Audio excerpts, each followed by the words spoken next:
For the banded hip hinge exercise, attach a band around a post and place the band across the front of your hips. Walk yourself away from the post for an appropriate resistance. Legs should be positioned hip distance apart and knees slightly bent. Keeping your back flat and your chest tall, hinge forward from your hips. On the return, bring your hips forward against the resistance of the band. Bring your back up to a neutral position and make sure you're not hyperextending or overarching your back at the end range of motion.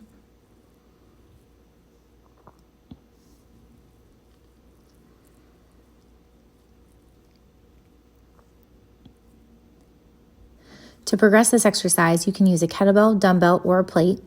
As you descend and hinge forward, keep the weight close to your body. Think about lowering the weight in a straight line downwards and aim to keep the weight between your feet.